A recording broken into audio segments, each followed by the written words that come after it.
បាទជំរាបសួរបងប្អូនទាំងអស់គ្នាអរគុណព្រះសម្រាប់ពេលវេលាថ្ងៃនេះដែលទ្រង់បានប្រទានពរឲ្យលោកគ្រូមករៀនបងប្អូនសាស្ត្រថ្មីម្ដងទៀតអញ្ចឹងនៅថ្ងៃនេះលោកគ្រូបានលើកយកនៅ lesson 5នៅក្នុងមេរៀនទី12ដែលតកតងជាមួយ dinner time បាទឲ្យបងប្អូនទាំងអស់គ្នាបានសិក្សាជាមួយលោកគ្រូហើយថ្ងៃនេះគឺ lesson 5របស់យើងតកតងជាមួយនឹងការអានបាទ reading អញ្ចឹងបងប្អូនទាំងអស់គ្នាបានដឹងរួចជាស្រេចហើយអំពីការអានណាបាទអញ្ចឹងថ្ងៃនេះលោកគ្រូនឹងនាំបងប្អូនទាំងអស់គ្នាអំពីទៅមើលអំពីការអានដែលតកតងជាមួយនឹងអាហារដែលបងប្អូនចូលចិត្តមួយចំនួនគាត់ណាបងប្អូនឃើញទៅបងប្អូនអាចឃើញថាអូអាហារនេះដែលខ្ញុំចូលចិត្តណាអញ្ចឹងយើងទៅសិក្សាទាំងអស់គ្នាណាដែលតកតងជាមួយនឹងមេរៀននៅថ្ងៃនេះណាតោះឥឡូវនៅក្នុងមេរៀនរបស់យើងគឺតកតងជាមួយនឹងការអានអញ្ចឹងយើងទាំងអស់គ្នាត្រូវតែអានឲ្យបានច្រើនបន្តិចណាតោះអញ្ចឹងនៅក្នុងទី1នេះលោកគ្រូបានដាក់សំណួរថា What food do you like តើបងប្អូនចូលចិត្តអីគេឥឡូវបាទចូលចិត្តអីគេឥឡូវយើងមានគេហៅថា menu បាទ menu recommend you សម្រាប់ឲ្យបងប្អូនជ្រើសរើសថាតើម្ហូបមួយណាឬក៏បង្អែមមួយណាឬក៏ភេសជ្ជៈមួយណាបងប្អូនចូលចិត្តណាតោះឥឡូវលោកគ្រូសួរថា What food do you like បាទតើអាហារអ្វីដែលបងប្អូនចូលចិត្តណាដែលអ្នកចូលចិត្តតោះអញ្ចឹងយើងទៅមើលនៅក្នុង menu ទាំងអស់គ្នាឬក៏ menu ណាthe family and friends coffee បាទតោះអញ្ចឹងទី1ប្រអប់ខាងនេះគឺតកតងជាមួយនឹង food នេះគឺជាអាហារបាទជាអាហារហើយ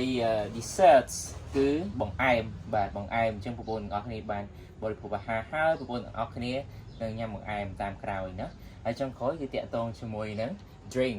បាទ drink តកតងជាមួយនឹងភេសជ្ជៈបាទអញ្ចឹងពេលបងប្អូនបានញ៉ាំអាហារហើយបងប្អូន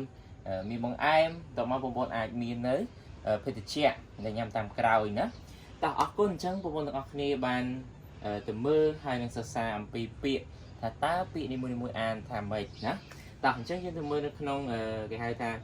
ក្រុមរបស់វាណាក្រុមរបស់អាហារណាក្រុមរបស់អាហារគឺយើងមាន7មុខនៅក្នុង menu របស់យើងនេះមនុយណា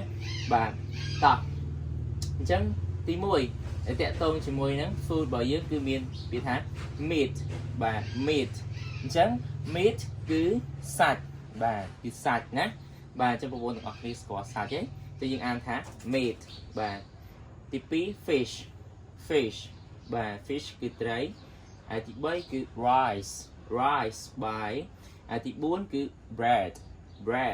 បាទគឺនំប៉័ងបាទហើយទី5គឺ eggs បាទស៊ុតឬក៏ពងមាន់ពងទាដែលបងប្អូនបានតែញ៉ាំណាទី7គឺ carrots បាទ carrot ណាបាទអញ្ចឹងទី7សន្ទុះមិញទី6លើទី7 tomatoes បាទផ្លែប៉េងប៉ោះបាទអញ្ចឹងក្រោយបងប្អូនទាំងអស់គ្នាបានដឹងអំពីការអាននៅក្នុង food ហើយបងប្អូនទាំងអស់គ្នាអានជាមួយលោកគ្រូនៅ food ទាំងអស់គ្នាតោះ1 2 3 meat fish rice bread eggs carrots tomatoes បាទអរគុណអញ្ចឹងឥឡូវយើងទៅមើលនៅក្នុងពពួក desserts គឺបង្អែមណាគឺបង្អែម dessert គឺបង្អែមតោះទី1គឺ ice cream បាទការ៉េមកីណាបងប្អូនទាំងអស់គ្នាបានស្គាល់ហើយតើតងជាមួយការ៉េមកីគឺវាឆ្ងាញ់បាទអញ្ចឹងយើងញ៉ាំច្រើនក៏វាអាចប៉ះពាល់ដល់សុខភាពរបស់យើងដែរណាតោះទី2គឺ yogurt បាទ yogurt ហ្នឹងគឺទឹកដោះគោជូរបាទឬក៏យ៉ាអ៊ូដែលបងប្អូនបានតែញ៉ាំដូចគ្នាដែរណាញ៉ាំច្រើនក៏ប៉ះពាល់ដូចគ្នាដែរតោះទី3គឺ apple បាទផ្លែប៉ោមណាទី4គឺ banana បាទ banana គឺផ្លែចេកណាទី5ចុងក្រោយនៅក្នុង dessert គឺ grapes បាទ grapes តោះឥឡូវយើងទៅមើលនៅក្នុងពពួក drink វិញពពួក drink យើងមានចំនួន4ណាបាទគឺភេសជ្ជៈទី1គឺ apple juice បាទទី2គឺ orange juice ទី3គឺ water បាទទី4នោះគឺ milk បាទតើអានជាមួយទាំងលោកគ្រូទាំងអស់គ្នា apple juice